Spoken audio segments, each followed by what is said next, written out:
The woman who poured my coffee that morning had already stolen 2 years of my life. She forged my signature 11 times. She sat in my kitchen, drank coffee I paid for, and called my 3 children on the telephone to tell them their mama didn't want to see them anymore. For 2 years, I believed every word out of her mouth. I believed her so completely that I sat in a lawyer's office and made plans to leave her damn near everything I'd built in one lifetime. That morning, she set the cup down in front of me. 3 sugars, a little cream, stirred twice, same as 400 mornings before it. Then she smiled that soft smile that had fooled a whole church and asked me had I slept well. I told her I had. I smiled back at her, because in 6 hours, everything that woman had spent 2 years building was going to come down on her head. And the one sitting right there, both hands wrapped around a warm cup, holding the match that was me. My name is Gloria Hayes. I am 64 years old. 3 weeks ago, if you'd asked me who I was, I'd have told you I was an old woman thrown away by her own children. That I raised 3 of them up, put them through school, gave them weddings and down payments, and every one of them turned their back the minute I got old and had nothing left to give but my years. I believed that with my whole heart. I cried over it many a night by myself, in a house too big for one. I was wrong, but the mistake wasn't mine. Somebody put it in my head a little at a time, patient, as poison dripped down into a well so slow the water stays clear, stays sweet right up until the day it kills you. Let me tell you how it started, because it didn't start with a scream. The worst things in my life never once started with a scream. They started with somebody kind standing at my door asking real gentle, did I need a hand? In 1983, I opened my first hair shop on Ashby Street with $400 and a barber chair I borrowed off my cousin. Back then, the papers called this side of Atlanta a troubled neighborhood. I called it home. I grew up 3 blocks from that shop in a shotgun house where the winter wind came through the cracks in the boards whistling like it had somewhere to be. My mama, God rest her, raised 4 children taking in washing for white families clear across town. She walked 3 miles every morning with a bundle of laundry half as big as she was. The year I turned 16, I picked up my mama's hands one evening to rub the ache out of them, and I felt how they were split and raw red from the lye and the hot water cracks so deep they bled. That night I made myself a promise my 2 hands would never make another woman's household rich. They were going to make mine. I named the shop Crown Heights, a crown. Because I told Nate, every woman who gets up out of my chair is going to get up like a queen. Nate, Nathaniel Hayes, my husband. A bricklayer, hands like a pair of shovels and a heart soft as bread fresh out the oven. We built that little empire together. Nate laid the brick, I laid the people. A black woman's beauty shop isn't about hair, understand. It's church, and it's confession, and it's the 6 o'clock news all in one room. Women cried in my chair. Women prayed in my chair. I kept every last one of their stories like coins in a tin. 20 years, 4 shops. Then the money started coming in for real. Nate wanted to move out to the suburbs, get a house with a green lawn and a white fence. I wanted to buy the block. Money sitting in a bank, I told him, that's just a number. Money in the brick of your own neighborhood, now that's a wall. He gave in like he always did. We bought 4 buildings on Ashby, the shop, and 3 more with apartments up over them. I kept the rents low so our folks could stay. And every single year, a man in a nice suit would ring my bell with a check, fatter than the year before, wanting to buy. And every year I'd pour that man a glass of sweet tea and walk him right back to the door. 6 years ago, Nate dropped in the backyard, standing over the tomato plants he grew along the fence. Heart attack. The doctor said he was gone before he ever hit the ground. I left the hose right where it fell for months. Couldn't make myself touch it. After Nate, the house got too big. I still made sweet potato pie every Sunday out of pure habit for a table nobody sat down at anymore. My 3 were grown with lives of their own, scattered all over the city. We still loved each other. It was just the busy kind of love, the calls getting shorter, the dinners getting further apart. I told myself that's just how it goes once they're raised. Children grow up so they can fly off. I believed that too. I had no idea somebody was fixing to use that gentle, trusting notion against me. Then, 2 years ago on an April morning, I was standing in my kitchen and the whole room tipped sideways. The cup dropped out of my hand and shattered. The right side of my face went numb like somebody had unhooked it from me. I couldn't dial the phone, my fingers wouldn't mind. In the end, I got down on the floor and crawled to the door and beat on it until my neighbor heard. At the hospital, they called it a TIA. A small stroke, they said. A warning. I recovered all the way, my mind stayed sharp as a razor, I could still run the books on all 4 shops in my head. But one thing never did come back the same. For the first time in 62 years, I was afraid of my own body. Afraid of that morning I went down, and nobody heard me knock. The doctor said I ought not live all the way alone anymore. And I, a woman who had never in her life asked another soul for one thing, did not know how. Camille Foster came into my life through the church door. That AME on Boulevard had been my home for 40 years. We had a ministry there, the Elders Visiting Ministry, where folks in the congregation took turns looking in on the old ones who were on their own. One Sunday, Pastor Green told me about a woman new to the city, cared for the elderly for years, a widow herself. She says she found her calling looking after the elders, Pastor Green told me. Let me put you two together. Camille showed up with a peach cobbler and a Bible worn soft at the edges, and a voice like warm honey. 50s put together called me Miss Gloria in that southern way that makes you feel respected and cared for both at once. She sat in my front room 2 whole hours and listened to me go on about Nate, and when I was done she took my hand and said, "He sounds like a good man. You were blessed to have him." Nobody had asked me a thing about Nate in 2 years. Inside of a few weeks, she was driving me to my appointments, sorting my pills into those little boxes marked by the day cooking staying late, then staying the night, then just staying. And I loved her for it. Let me say it plain so you understand how a thing like this happens. I was lonesome and she filled my house up with a person. She learned I take 3 sugars. She learned I like the gospel station turned down low on a Sunday morning. She asked after my children by name like she'd known them their whole lives. One night I woke up crying. One of those nights the grief for Nate comes and sits down on your chest and won't get up. Before I could even gather myself, she was there in my doorway in her robe.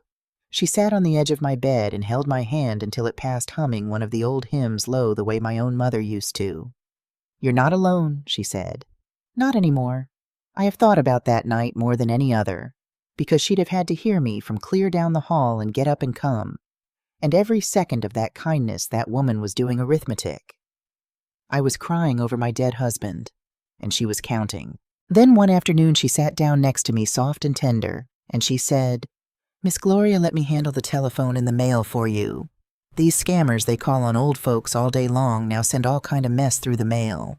You just rest. Anything important come, I'll bring it right to you." I thanked her. I sat there and thought the Lord finally sent me somebody. That was the last thing I remember doing for my own self, answering my own telephone.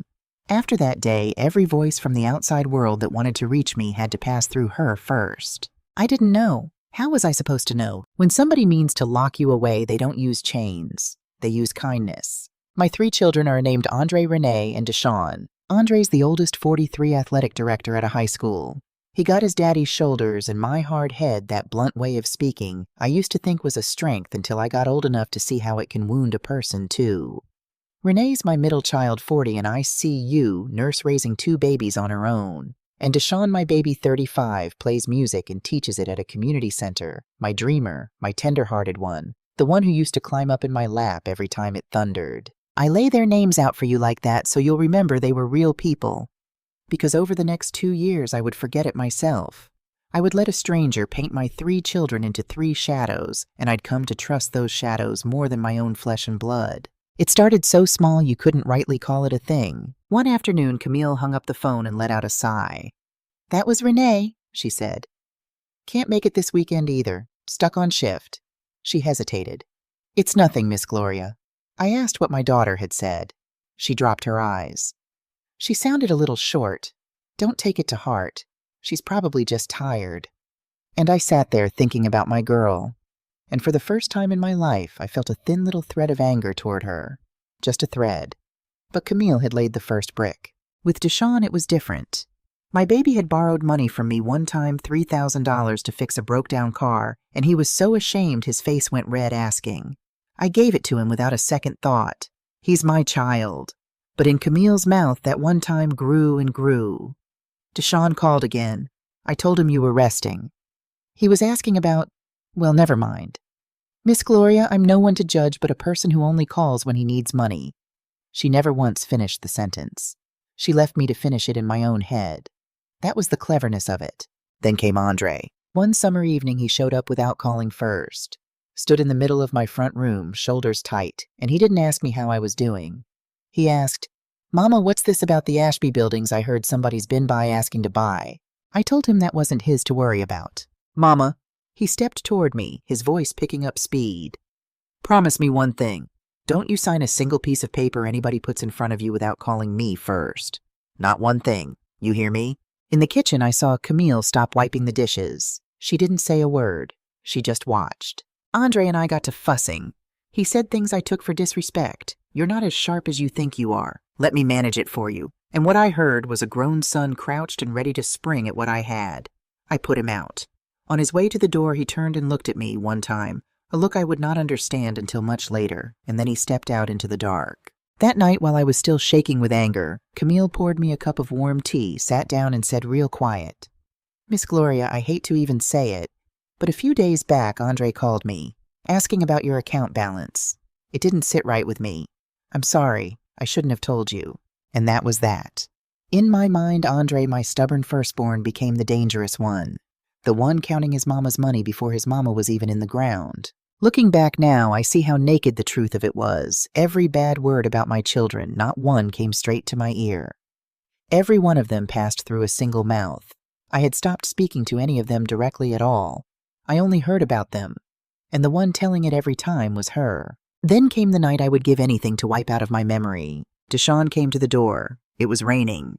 He stood there soaked through, holding a box in both arms. I wouldn't learn what was in it until much later. "Mama," he said, "I've been texting you a whole month. You won't answer me. I've been worried sick. And Lord forgive me." I looked at my son standing in the rain, and all I could hear in my head was Camille's voice. "He only calls when he needs money." "How much do you need?" I asked. Cold as anything, like I was asking a stranger. His face fell. "I didn't come for money, Mama. I came to see you. I'm tired, Deshaun." I heard my own voice come out, and it wasn't mine. "Go on home." He stood there a moment longer. Rain or tears, I couldn't tell you. Then he set the box down on the step, turned and went. I shut the door.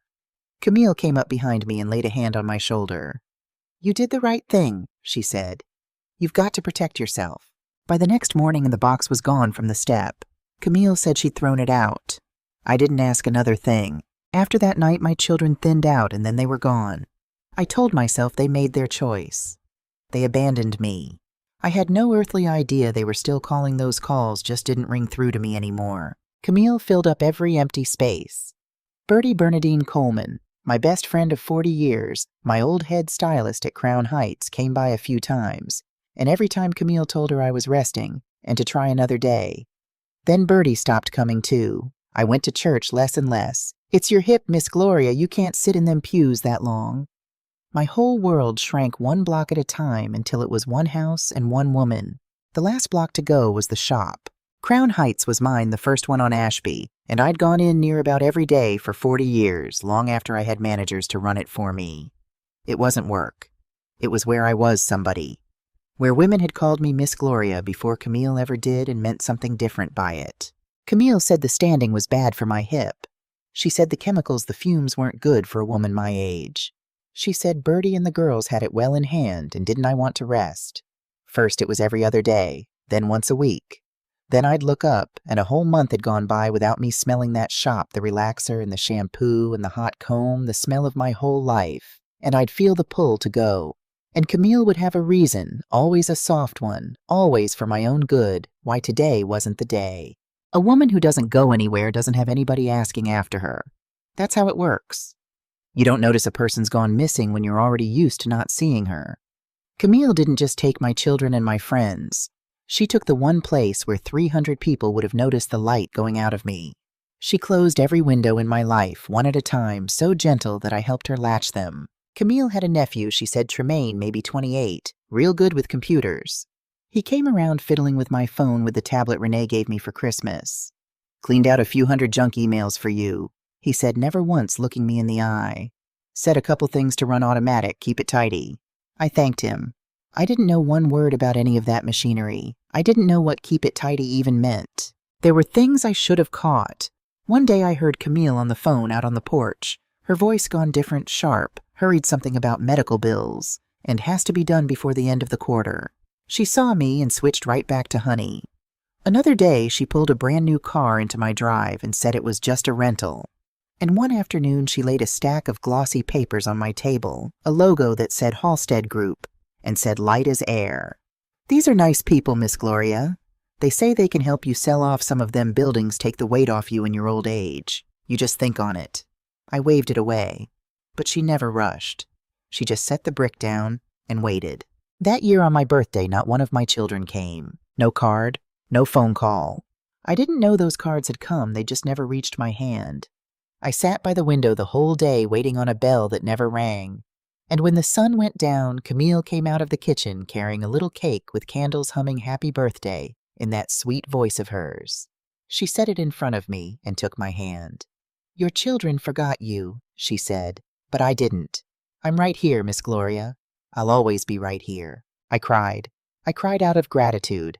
I gripped that woman's hand and I thought, this is what family is. Not the blood that left me the stranger who stayed. The next week, Camille drove me to a lawyer's office. Not Vernon Wells, who'd handled my affairs for 20 years. Camille said Vernon was old-fashioned and didn't understand my situation, and that she knew a nicer man in a nicer building who did. The nicer man had a corner office and a soft handshake and a way of not quite looking at me. I noticed it even then, though I told myself I was imagining it. When I spoke, his eyes went to Camille. When I asked a question, he answered it to Camille.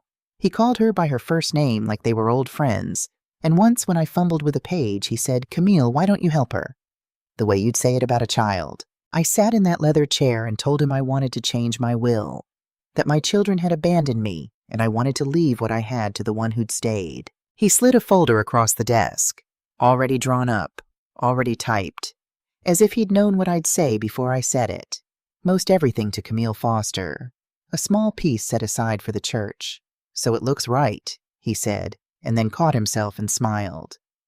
The 4 buildings on Ashby, my whole life's work, signed over to a woman I'd known 11 months. And I picked up the pen. I want you to understand how far gone I was, so you'll understand everything that came after. I picked up that pen and I meant to sign. My hand was on the paper, but something stopped me. I couldn't tell you what. Maybe it was Nate. I felt him in that room somehow, the way you feel a draft with no window open. Or maybe it was just that when I got down to the line that said my children would get nothing, not a dollar, not a keepsake, not the house they were raised in my hand, wouldn't make the letters. "I'll take it home," I said. "I'll sign it at home." I saw something cross Camille's face then, quick as a shadow over water. Just for a second, the warmth went clean out of her. Then it came right back, and she smiled and said, "Of course, no rush, whenever I was ready." That folder sat on my kitchen table for 3 weeks. Every few days, she'd move it a little closer to my coffee cup. She never pushed. She just set the brick down and waited. I never did sign it. I want that on the record. Out of 2 years of being an old fool, that one page I never signed. Some small, stubborn thing in me, some last thread that still knew my babies' faces, wouldn't let me. It is the one thing from those 2 years I am not ashamed of. I didn't know it yet, but that same stubborn thread was going to save all of us. If you're sitting there wanting to holler at me through the screen, I understand. I want to holler at the woman I was too. But you have to understand this: when somebody has spent 2 years teaching you that they are the only one who loves you, you believe it. You believe it because the other thought that you are all alone in this world is worse. Then one October morning, a little bitty thing happened. Camille had gone out for my prescriptions. I needed to look up the name of a new medicine, so I picked up my own phone, something I hardly ever did anymore. My fingers went clumsy over screens I didn't know, and by accident, I opened a list of blocked numbers. The first name on that list was Deshawn. I sat and looked at my son's name a long while. I had never blocked that boy. I didn't even know how a body went about blocking a number. I unblocked it. My hand was shaking a little. I told myself it was Tremaine keeping it tidy, must have slipped. That's all it was. I didn't say anything to Camille. I didn't say anything to anybody. I put the phone away like it was something hot in my hand. But it itched at me all that night.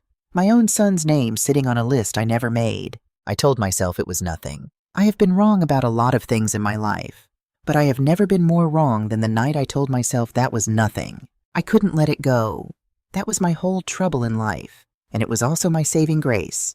I never could let a thing go. A woman who builds 4 shops out of a borrowed chair does not look at her son's name on a blocked list and simply forget it. For 2 years, something in me had been asleep, the part that used to read a man's face across a table and know he was lying before he opened his mouth. That October morning it woke up, but I didn't say a word. Understand me, some instinct older than thought told me to keep my face still. So I went on doing what I'd done for 2 years. I let Camille pour my coffee. I let her sort my pills. I smiled and thanked her, and I called her a blessing to her face. And underneath, I started to look. That next Sunday, I told Camille I wanted to go to service, and when she started in about my hip, I said sweet as pie that the Lord and I had some business that wouldn't keep. She couldn't hardly argue with that. After the benediction, Pastor Green caught my hand at the door and held it a beat longer than usual. "Sister Gloria," she said, "is everything all right at home?" I told her everything was fine. She looked at me careful. "It's just your son, Andre. He's called the church office 3-4 times these past months trying to get hold of you. Said your phone kept going to voicemail and you never called him back. He sounded worried." She paused. "I passed along your regards. I hope that was all right." I stood there and felt my mouth go dry. My phone worked. My phone worked just fine. Andre had been calling. Andre, my greedy son, the one counting my money before I was cold, had been calling the church because he couldn't reach his own mother. First Deshawn, now Andre. Whoever built that wall around me had not left one single door. I don't remember the drive home. I remember smiling at Camille when I walked in. I remember it taking everything I had. I couldn't call anybody from my own phone that much, I understood now, even if I didn't understand how. So that Tuesday I told Camille I wanted my hair done. A natural thing, a woman wanting her hair done. I had her drop me at a shop 3 blocks from Crown Heights, and then I walked those 3 blocks myself on that bad hip to Bertie's house. Bernadine Coleman opened her door, took one look at me, and set her hand on her hip. "Well," she said, "look who remembered where I live." That stung. She meant it to.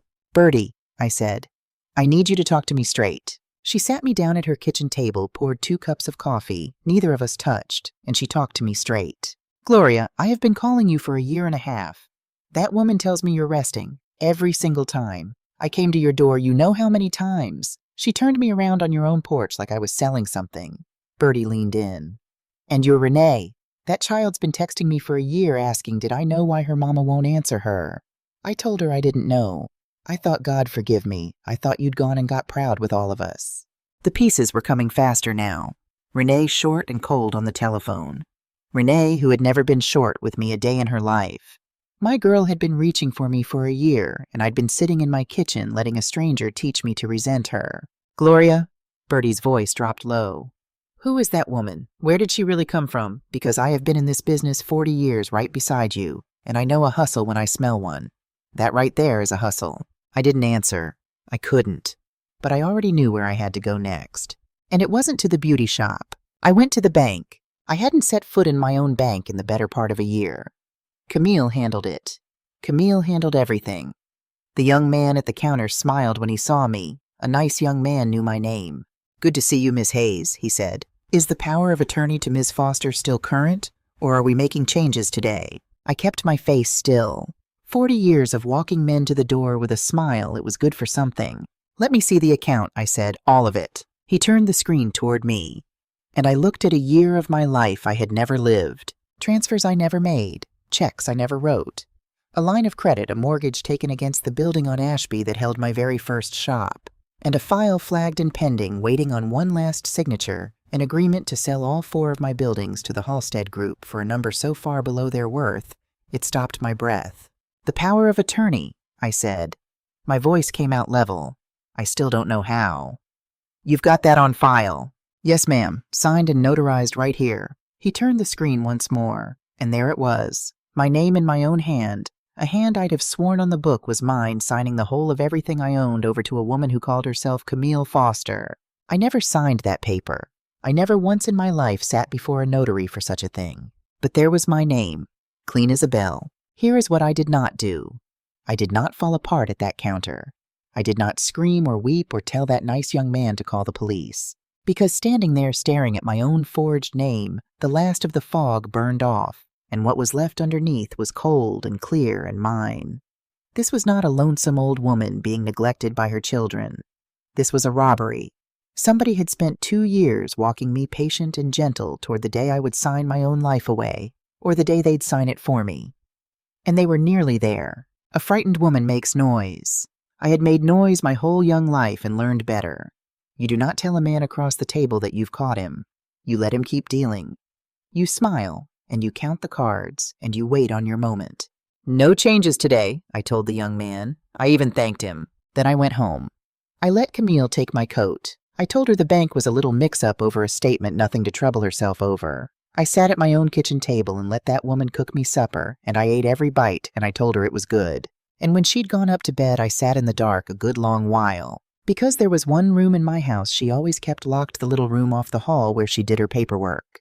And first thing in the morning, while she was out getting my prescriptions, I was going to open it. I had a feeling I already knew some of what waited in there. I had no idea it would break my heart clean in two. She left at 9 the next morning for my prescriptions. I heard the new car pull out of the drive. I gave it 10 minutes. Then I took the little key from the cup on the hall table, the one I'd watched her set down 100 times and never once thought about, and I opened the room where she did her paperwork. It was tidy. Of course it was. A desk, a chair, a filing cabinet, and a drawer in the desk locked with the key sitting right there in the same cup. She never once imagined I'd come in here. Why would she? I was a sweet old woman who did what she was told.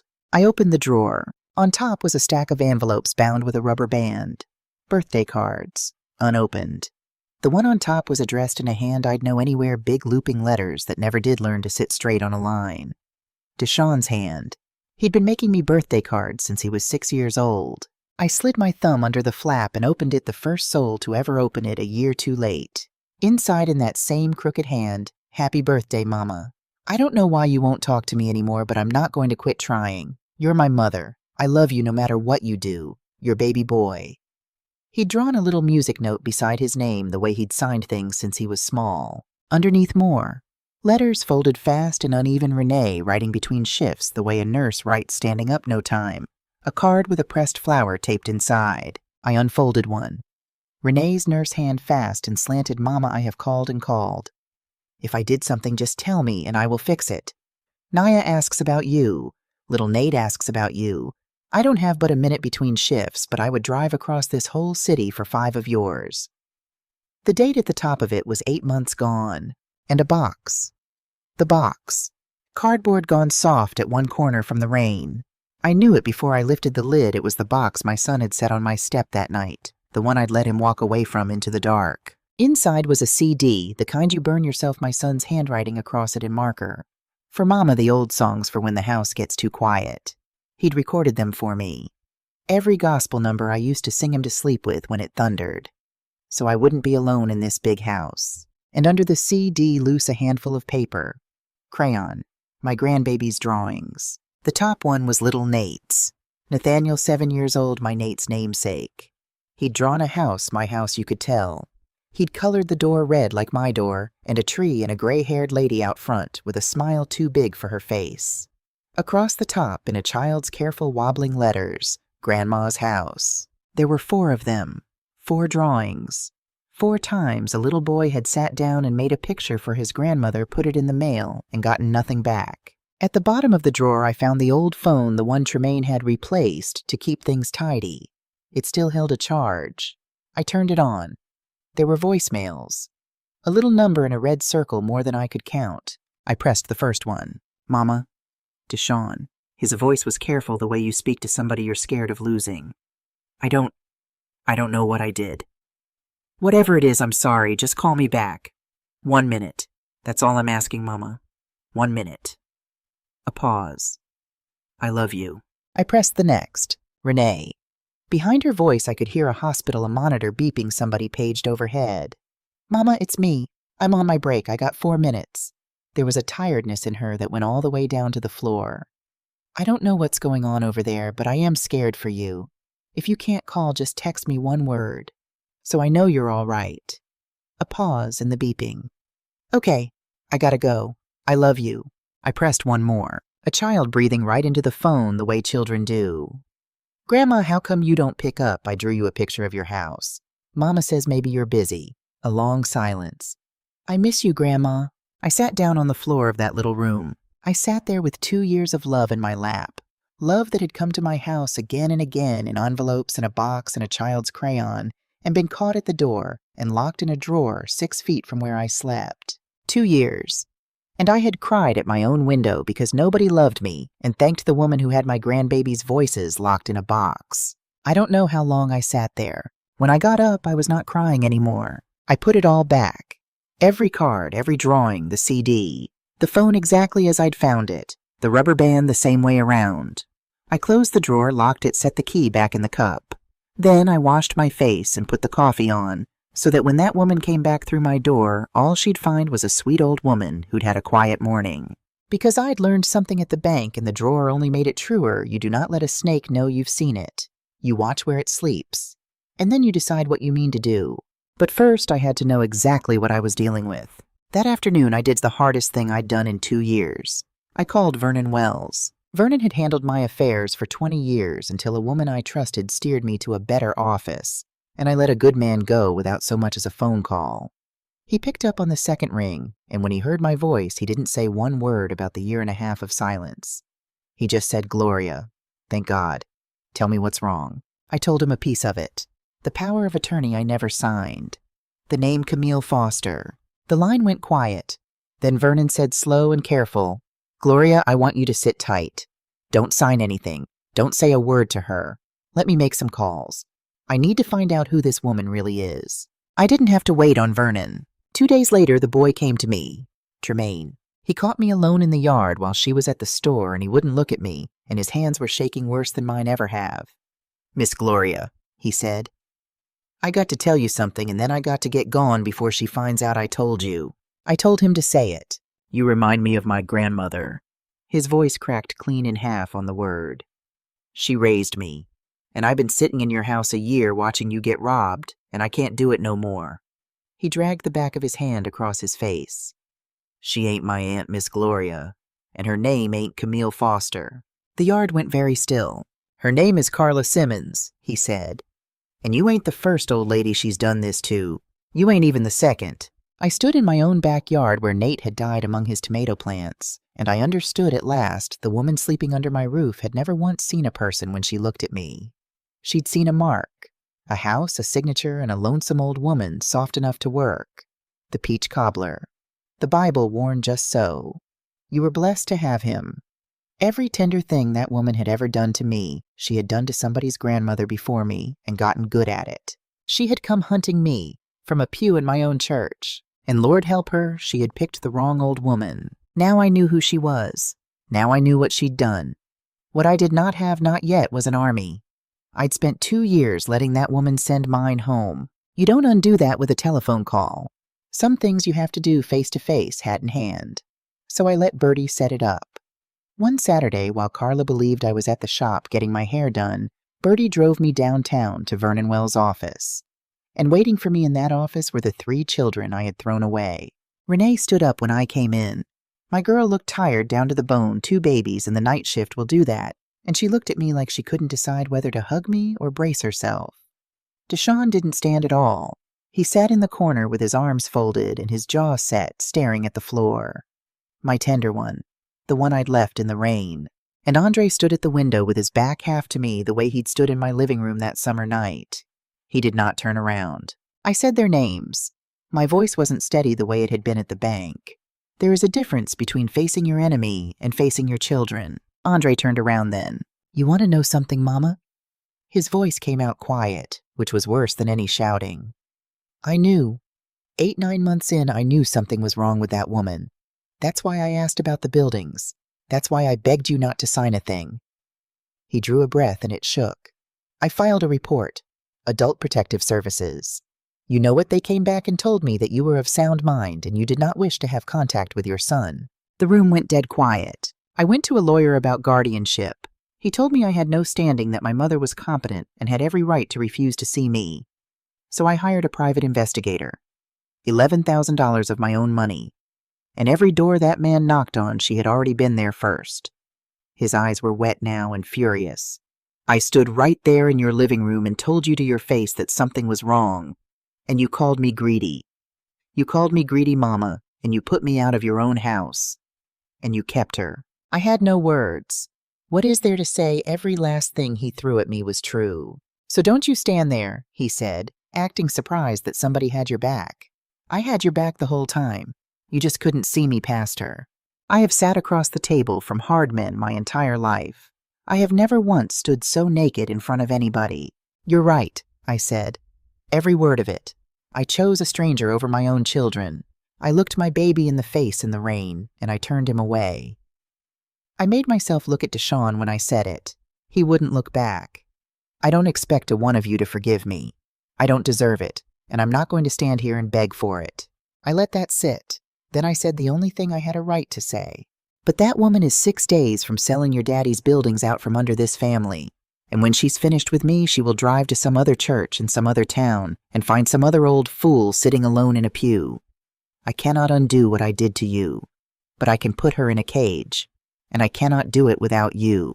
For a long moment, nobody spoke. Then Renee let out a breath with a whole year inside it.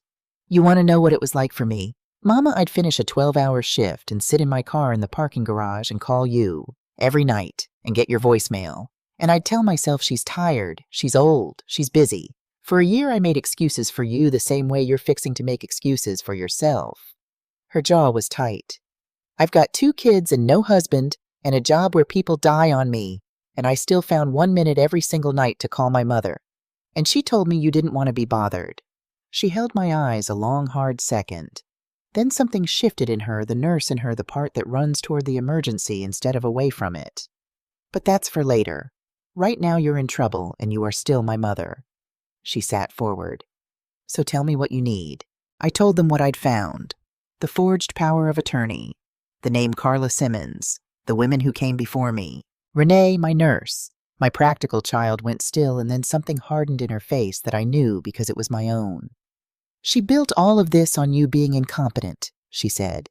That's how a forged power of attorney gets past a notary in the first place. She had to make it look like you couldn't handle your own affairs. She pulled out her phone. Mama, your neurologist's chart says you made a full recovery from that TIA. Full. I can have certified copies by Monday. Whatever she filed claiming you're not of sound mind, the actual medical record calls her a liar. My daughter had been reaching for me for a year, while I let a stranger teach me to resent her, and here she stood first in line, sharpening the knife for me. I wanted to weep. I didn't. There would be time enough for weeping when the woman was in handcuffs. It was Deshaun who broke my heart the second time. He finally looked up, his eyes gone red. That night, in the rain, I told you I didn't come for money. I came to see you. His voice cracked straight down the middle. And you didn't believe me. My whole life, and you didn't believe me. He dragged a hand down his face. I thought you stopped loving me, Mama. 2 years I thought my own mother stopped loving me. I crossed that room and got down in front of my baby's chair, these old knees be damned, and took his face in my 2 hands. I never stopped, I says, not for 1 second. She stole that from you, from both of us, and I am going to steal it back. He didn't say he forgave me. He didn't say anything. He just put his forehead down on my shoulder the way he did when he was 6, and it was thundering, and let me hold him. That was more than I had coming. I knew it. I held on anyway. There was one more thing we needed, and it had run off scared. Tremaine. After he told me the truth in my backyard, he'd gone just like he said he would, and nobody knew where. And without him, without a man on the inside who'd watched her work, a folder full of forged paper was just a folder. Vernon said it plain. A jury looks at an old woman in a forged signature, and they wonder. A jury looks at the man who helped forge it, turned honest, and they believe. So I found him. It took Bertie and a couple of her church cousins the better part of those days. But we found him in a rooming house on the south side, 3 days behind on his rent, jumping at every knock on the door. When he opened it and saw me, he near about shut it again. I can't miss Gloria, he said. You don't know what she is. She finds out I talked, I'm finished. I stepped inside anyway. It was a sad little room. A mattress on the floor, a hot plate, and taped to the wall over the bed a photograph of an old woman in a church hat. That your grandmother? I asked. He looked at it, and that hard young face came all apart.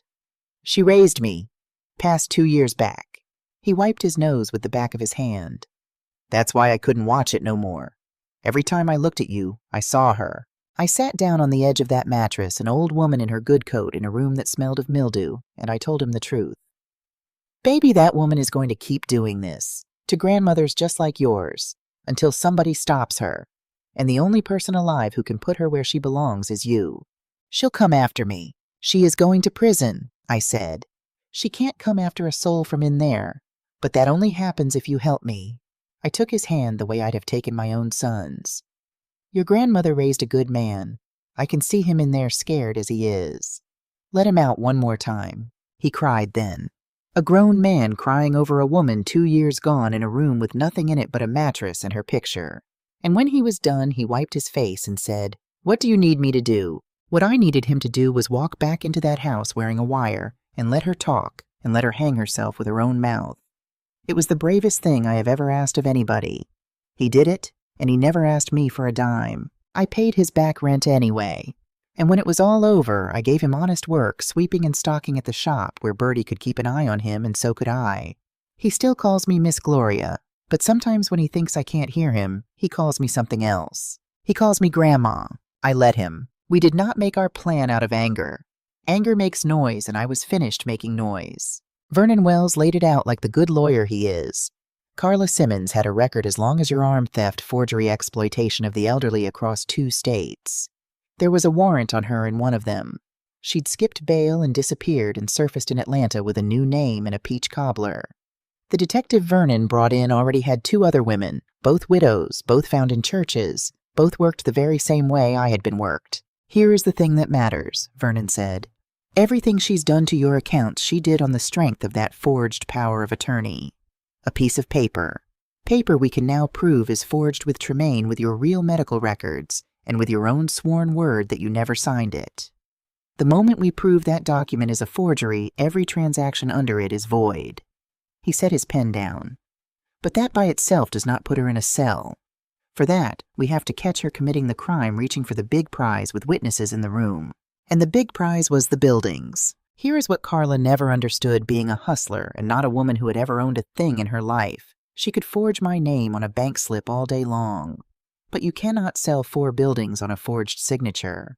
A sale like that has a title company and lawyers for the buyer, and every one of them requires the owner, the actual living owner, to sit down at the table, sign the deed, and show her own face and her own ID. That was the one thing she could not hustle her way around. That is why she needed me, alive and sweet and breathing. For 2 years, she had kept me pointed at that signing table like a gun she was slowly cocking, so we would let the signing happen. Carla believed the Halstead sale would close that Friday morning, the payday she'd spent 2 years walking toward. She would bring me to that table expecting a sweet old fool who'd sign right where she pointed. Instead, she would walk into a room holding Vernon Wells and my 3 children, and a certified stack of medical records, and a detective and 2 police officers, and a boy named Tremaine wearing a wire, and a woman she thought she had broken, holding a folder full of her own forged signatures, and the name Carla Simmons. Deshawn spoke up, then fear all over his face. "Wait, she goes back home tonight. Lives with this woman, this criminal, 5 more days alone, no. We call the police right now and get her out of there. If we move now, she runs." It was Andre who said it low, staring at the table. "She's run before, that's what the warrant's for, and a forged paper by itself might not hold her. We need her caught reaching for the buildings with people in the room. Otherwise she walks and she does it to the next one." He finally lifted his eyes to me, and there was that carefulness in them still, but underneath it, something that hadn't died after all. "But it's Mama's neck. Nobody's putting her back in that house unless she says so." The room went quiet. All 3 of my children looked at me. Really looked the way they hadn't in 2 years. "You understand," Vernon said, gentle now. "You'll have to sit across from her all week and let her believe she's won. Can you do that, Gloria?" I thought about a drawer 6 feet from where I slept. I thought about a little boy's voice saying, "I miss you." Grandma into a phone that never rang. "Vernon," I said, "I have been doing exactly that for 2 years. I can do it 5 more days." That night I went home. I let Carla Simmons take my coat. I let her pour my coffee and sort my pills and call me a blessing. I sat at my own table and let the woman who had hunted me cook my supper, and I told her it was good. And I smiled at her, because now I knew something she did not. I knew what Friday was. The hardest 5 days of my life were not the 2 years of being fooled. They were the 5 days of not being fooled and pretending I still was. Every morning I had to wake up next to the knowledge of what she was, come downstairs and let her kiss my cheek, eat what she cooked, thank her for it. I had to carry my grandbabies' voices in my chest. "I miss you, Grandma," and smile at the woman who'd locked them in a drawer. There were moments the hate rose up in me so fast I had to turn to the window and breathe until it passed, and tell her it was just my hip acting up. One evening she caught me looking at her, and I don't know what was in my face. She tilted her head. "You all right, Miss Gloria? You've been somewhere else all week." And every year I'd ever spent walking hard men to the door, with a smile came down to that one moment. I reached over and patted her hand, the hand that forged my name 11 times, and I said, "Just sitting here thinking how the good Lord finally sent me somebody who stayed." She smiled and squeezed my fingers. I had learned to lie from a master. I'd been studying her 2 years. That was Wednesday. I only had to hold on until Friday. Friday came. That was the morning I began this story with the coffee. 3 sugars stirred twice, the soft smile. "Did you sleep well, Miss Gloria? You know now why I smiled back." She dressed me nice for the signing. She was in a fine mood, humming in the kitchen, gentle and patient with me, the way you're patient with a thing that's about to make you rich. She drove me downtown in the new car that was never a rental. On the way, she patted my hand and told me not to fret, that these Halstead people were going to take such good care of me that all I had to do was sign my name and let her handle the rest. "I know, Camille," I said. "You always handle everything." We rode the elevator up to the 9th floor, just the 2 of us. She checked her lipstick in the brass of the doors and tucked a stray hair of mine back behind my ear, tender as anything, the way a woman fusses over something precious right before she sells it. "Big day, Miss Gloria," she said to our reflection. "After today, you won't have to worry about a single thing."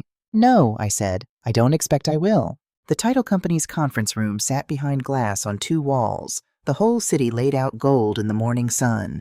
She walked me in with her hand light on my elbow, and then she stopped, because the room was not empty. There were 2 men in suits at the far end. I didn't know the Halstead people come to buy with their folders and their gold pens, wearing the faces of men who'd walked into the wrong movie. But it wasn't them that stopped her. Vernon Wells sat at the head of the table. My 3 children sat down one side, Andre Rene Deschamps, and not one of them was smiling. A detective with a folder of his own. 2 police officers standing quiet by the glass. And in the corner, not lifting his eyes off his shoes, a young man named Tremaine. I felt her hand go tight on my arm. I felt the exact second she understood. I sat myself down slow in the owner's chair. My chair folded my hands, and for the first time in 2 years, I looked Carla Simmons dead in the eye and let her see who had actually been sitting across the table from her all along. "Have a seat, Camille," I said. "Turns out we do have some papers to sign." She didn't sit. I opened the folder in front of me and slid it the length of that table. "You forged my name 11 times, I said. "Bank slips, a mortgage on my daddy's building. This." I tapped the power of attorney on top. "But here's the one thing you never counted on in 2 whole years of being so patient with me." I let it sit the way she'd taught me to let a thing sit. "I never signed that paper. You did. Which means every dollar you moved, every deal you set up this sale you've been walking me toward like a lamb, all of it is void. And every last page of it is evidence." The room was very quiet. "Her name is not Camille Foster," I said to the officers now, though I kept my eyes on her. "It is Carla Simmons. There's a warrant on her in another state. And I am not the first widow she found sitting alone in a church pew. There are 2 more these gentlemen already know about." I nodded toward the corner. "And that young man there has been wearing a wire for 3 days. And I watched the mask come off. It was a small thing, and it was the most frightening thing I have ever seen. The warmth just went. The honey drained clean out of her face, and the tender eyes went flat and cold as a snake sunning on a rock, and what looked back at me was not Miss Camille who hummed gospel in my kitchen. It was something that had never once been anybody at all. Something that had looked at me for 2 years and seen a house and a signature, and never not for a single second a person. She didn't scream. Her kind never does. She just held my eyes a long, cold moment, and then she said very quiet, "You should have stayed asleep, old woman." "Baby," I said, "I was born awake. I just forgot for a little while."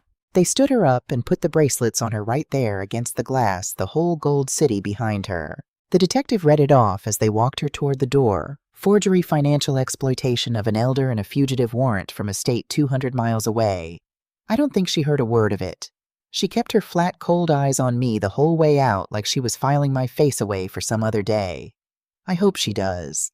I hope she remembers for the rest of her life exactly which old woman it was. I would love to tell you it all came back together neat and clean that same afternoon. It did not. 2 years don't wash off in an afternoon. Andre and I are still finding our way. There is a thing in his eyes when he looks at me now, not hate. My son could never hate me, but a carefulness that wasn't there before. I put it there. I don't get to be angry that it's there. I just get to keep showing up until God willing it fades. Some mornings I believe it's fading a little. That's enough to keep me showing up. But there was a Sunday not long after when Renee brought the children to my house. Little Nate hung back at the door. 7 years old, holding onto his mama's leg, looking up at me like he wasn't sure I was real or safe. "You didn't answer my pictures," he said. Not mean, just true the way children hand you the truth. I got down on these old knees one more time. "Baby, I said somebody was hiding your pictures from me. I never got a one of them, but I got them now. I got every single one." I took his little hand. "You want to see where I put them?" I walked him into my kitchen and showed him the refrigerator, that same refrigerator that had stood bare of my own family for 2 years. And there they were. All 4. Grandma's house, and the red door and the gray-haired lady with the smile too big for her face held up with magnets right at a 7-year-old's eye level. He studied them a long while. Then he looked up at me.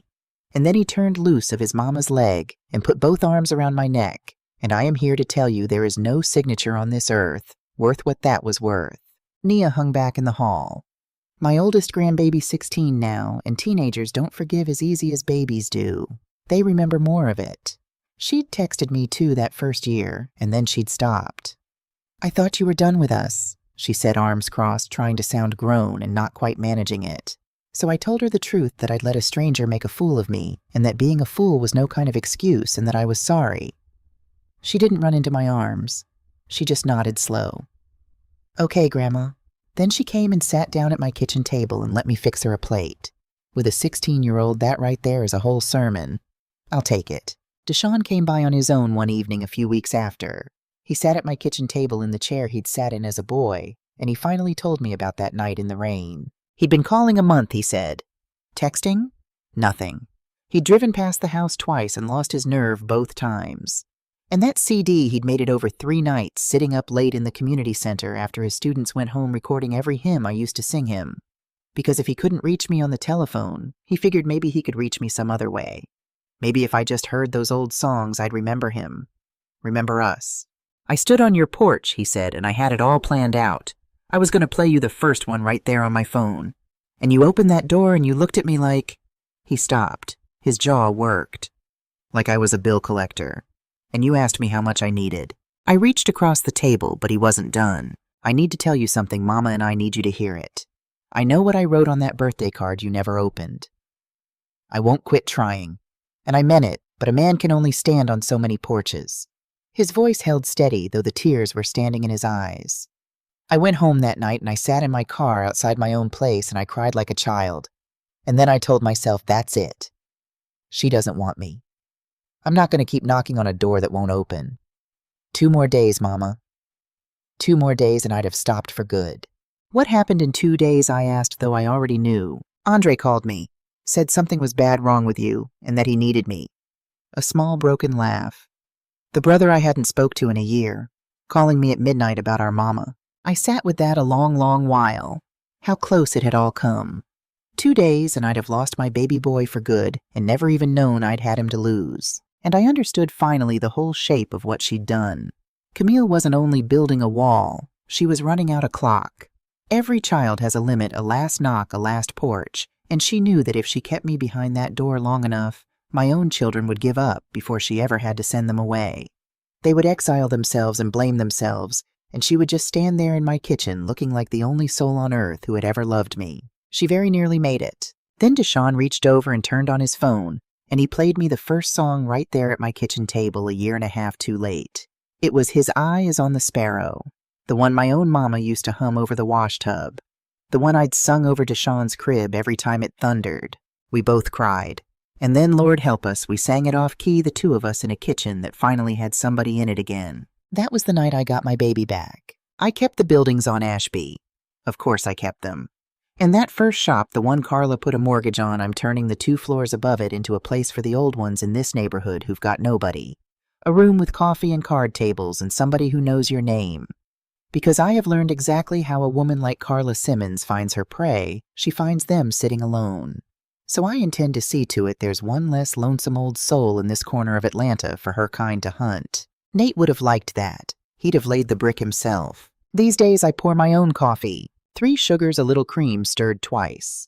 I drink it standing at my own counter in a kitchen with a child's crayon drawings on the refrigerator, and most Sundays too many people in it, and not enough chairs. My telephone rings now, and I answer it my own self. I used to believe the worst thing that ever happened to me was being thrown away by my own children. I was wrong. The worst thing was very nearly believing it.